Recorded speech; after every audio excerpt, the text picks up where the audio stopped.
Circuit breakers kicked in very early, added liquidity, calmed the markets a little. The bad news, of course, we did end the lows for the day. Energy down 18, banks down 14, industrials down 8%. I just want to show you ExxonMobil down roughly 11% on the day. This would be the lowest close for Exxon since 2004, believe it or not. JP Morgan Chase down 13%.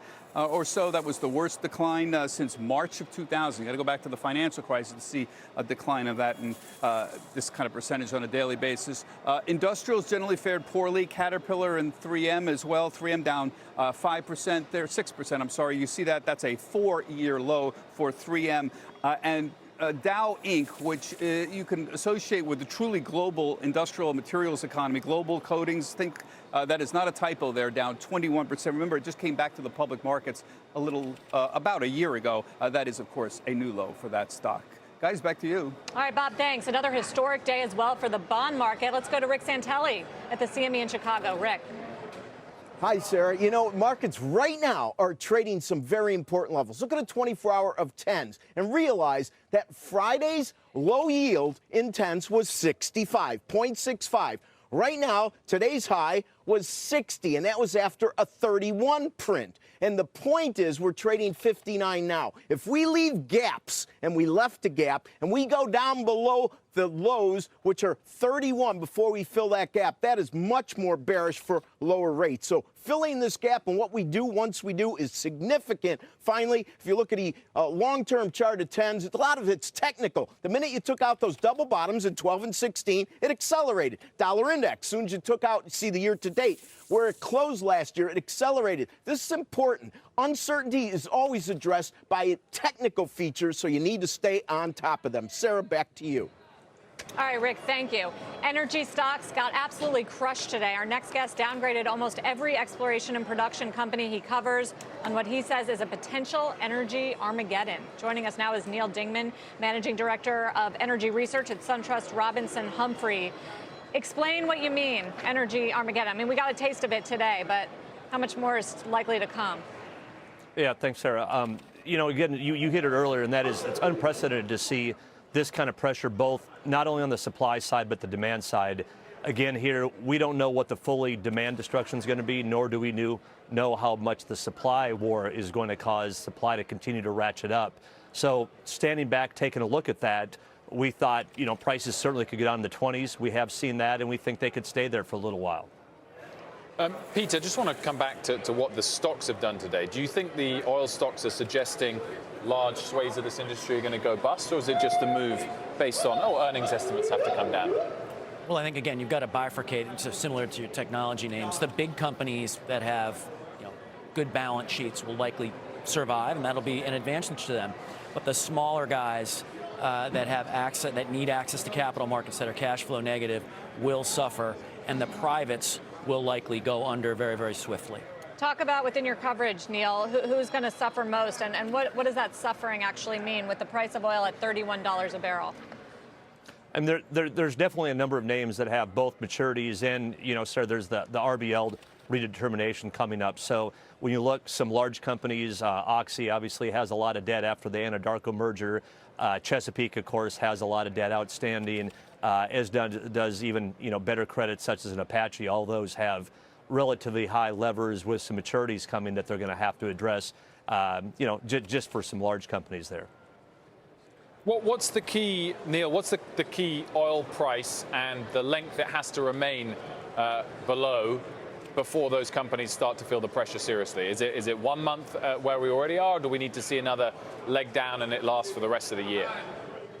You know, most of these companies, again, you know, they've got to be closer to $40. So again, we're obviously quite a ways from that. So to me, if we're down, let's call it 2 quarters, well into the back half of this year, and we're still under $40, it definitely will be troublesome. I don't think, I'd put it this way, Wilfred, I don't think any of my companies make free cash flow at $40. They're going to have to figure out other things. In fact, direct quotes from my CEOs today said, it's all about survival for us. It's not about valuation. And I think that's very much what most of them are looking at. You know, the president tweeted out, Mike, today on the oil prices that, you know, gasoline prices go down for Americans. That's good. It puts money in their pocket. If you look at what stocks actually went up in the S&P, I think there were under 10 of them. One was Dollar Tree. I thought the other dollar store Walmart was one, up for part of the day Walmart, as well. Clorox. I mean, there are, you know, there is a silver lining for the consumer. Sure. I'm not sure, though, if you have coronavirus fears, you're going to go out and spend that money. Right. I mean, the buying of necessities trade will work in this environment. I still don't think that from a stock market perspective, the small windfall in terms of price per gallon is that significant. Because the oil intensity, that's just not as big a portion of the consumer expenditure set as it used to be. It doesn't hurt, it's an offset, but I don't think it really changes what's going to be a real retrenchment cycle in the energy industry. The amount of jobs lost and that the energy patch is going to have to go through, I think is going to have a much bigger impact than the couple dollars that families are going to have to spend from the savings in oil. Peter, is there a sector you'd buy today? Again, my favorite amongst the REITs. carnage is the REITs, and I've been singing that song. I'm sticking to it. So hard Eric? to get excited about. Yeah. Eric, final question to you. Is there a U.S. S&P 500 sector you'd buy today? Again, quality and yield. We think that once the dust settles here, where you look at where treasuries are, there's going to be such a demand for yield. So we're looking at quality and we're looking at yield. So REITs can certainly work. We're also looking on the bond side. We think there are going to be some really interesting opportunities to be a liquidity provider and investment grade credit. And there's going to be a lot of demand for those bonds. And right now you can pick some up at a pretty good bargain. Okay, we'll leave it there, everyone. Thank you so much. Neil, Eric, Peter, and Lindsay. Thank you. For more on this historic sell-off, let's bring in Mad Money's Jim Cramer. Jim, as always, great to have you with us, particularly on a day like today. I just want to read out some of these statistics for you. This is the worst point drop for the Dow ever, the worst percentage drop for the S&P 500 since October 2008. Jim, do you feel that you're getting reminded of the 08-09 financial crisis on days like today? No, I think I see much more of a reminder of the J-Powell bear market. And unfortunately, we're still not to where we were in the bottom of the Christmas week of 2018. We fell down there, S&P 2339. Dow 21770. I think those are good levels because I think that people think, listen, it's going to be a recession. And if it's going to be a recession, then we still have a little bit more to go. I did see some things to buy from my travel trust the other day. First time we bought anything. Because there's just such declines in the pharmaceuticals, which I think should hold up. I just saw Sarah mention that the Dollar Generals and the AutoZones go up. And, that's okay. I get that. There's a recession. But I want yield. And there's finally some yield. And it's great to see. Where are you looking for that yield? Which sector in particular? Well, I've got to tell you, I look at AbbVie, and I think I can't believe I'm getting that gift. How about Bristol Myers back over 3%? Bristol just made that acquisition with Celgene. They've got some huge cost savings coming, and it can be accelerated buyback they're doing. There's just so much to like about it, Bristol. Because I say like about it because you can buy it here, and if it goes down, which it could because it's a part of the S&P, then you can buy more of it, and that's what I'm really looking for. I'm looking for situations where it could go down, and you don't say, oh, I got it wrong. You can say it went down. I say, oh, good, I like that. So I think that's good. I don't even mind Amazon here. I think that you can buy some Amazon and then buy some more just on a scale because, holy cow, if you're really staying at home, that's the only way to shop.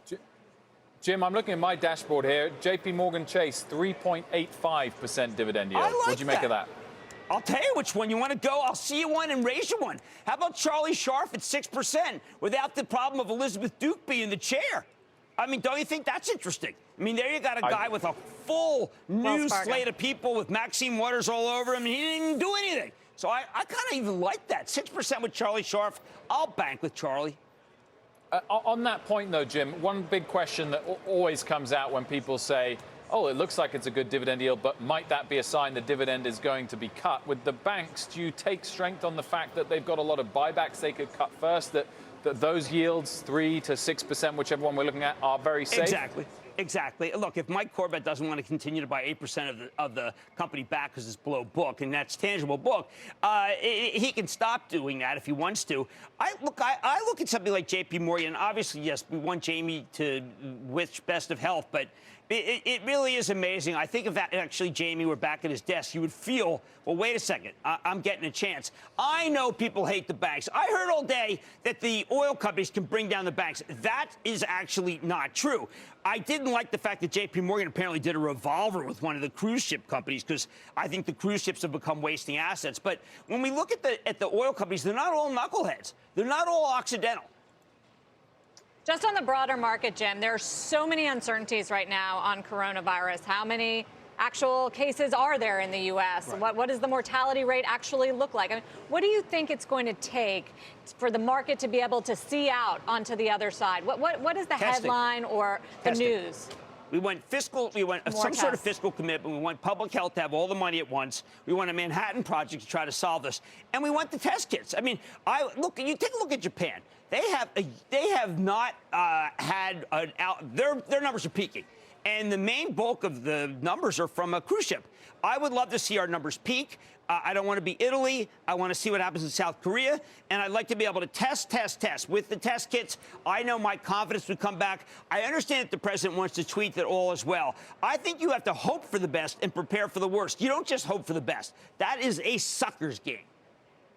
Jim, you mentioned they're not all knuckleheads in the oil industry, and we've seen some massive moves today, even with the strong balance sheet oil companies like a BP or an Exxon. But putting those aside, when you focus on some of those smaller, over-leveraged oil companies, is there a chance that one or two of those go bust? And if that is the case... Why do you say one or two? I think that of the 37 that I followed, courtesy of Rusty Brazil, I think fully maybe 9 or 10 can go. I'm just saying that I'm not going to sell Wells Fargo because of them. I would sell the oils. I don't care for any oil. Now, I didn't care for any oil beforehand. I know the industry felt that I was a pariah, an apostate. I just don't like them. And now I really think that people are joining me, because if it's lower longer, there's no place to hide. But Jim, if you've still got a handful of those companies then that could go bust, until we get those headlines, will the broader markets not follow in line with that? I think that would be a mistake, because these companies are no longer a big part of the S&P. The Occidental shoe has to fall. The Occidental shoes have to fall.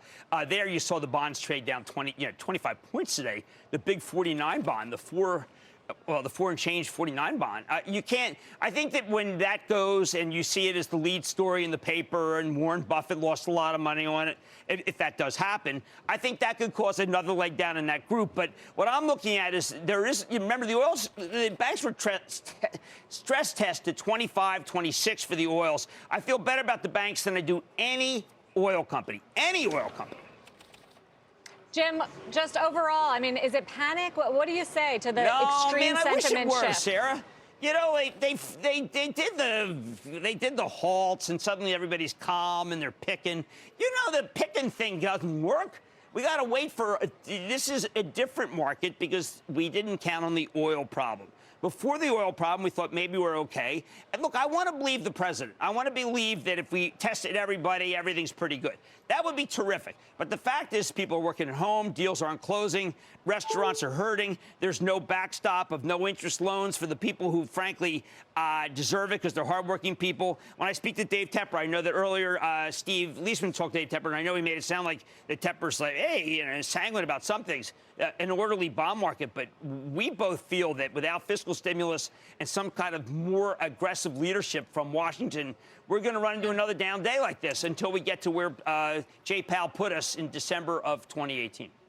I do think it was notable that, there were reports, and Eamon Javers reporting earlier, that the Trump administration, the economic team, is starting to weigh measures to deal with this, right. Paying for sick leave and business, but it didn't really do much to give the market a confidence boost. Well, they didn't really come out. I mean, plus you have Senator Mnuchin. I think he needs to come out, because the president's got himself in a bit of a box. I mean, if everything's so darn good like he says, then how do you therefore then offer these different programs for the small and medium-sized businesses, which we know will be crushed? And any of us who have small and medium-sized businesses, we're looking and saying, okay, if we have 4 or 5 bad weeks, can we carry? Can we carry people? Can we carry people? Yeah, these are totally legitimate businesses all over the country. Can we carry them?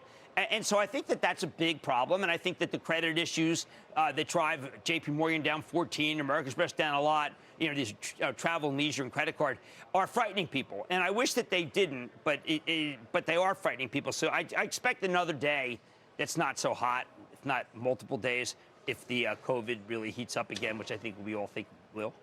Do you guys think so? Jim Cramer?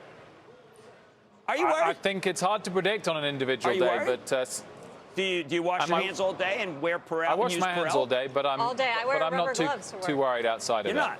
not. No, but I Well, you're take younger than I am. cautions. Like everyone should take cautions, and I'm not going to unnecessarily get on a plane, and I'm definitely going to wash my hands a lot. Jim? Well, there we Jim, go. we're going to listen to Dr. Fauci, right? Look, I love Dr. Fauci. That last line, man, Royal Caribbean. I mean, can you imagine if you're like watching that show? He said, "Don't take No a more cruise cruises. ship." It's like, whoa, okay, let me do some cancellation of that. Jim Cramer, as always, a pleasure.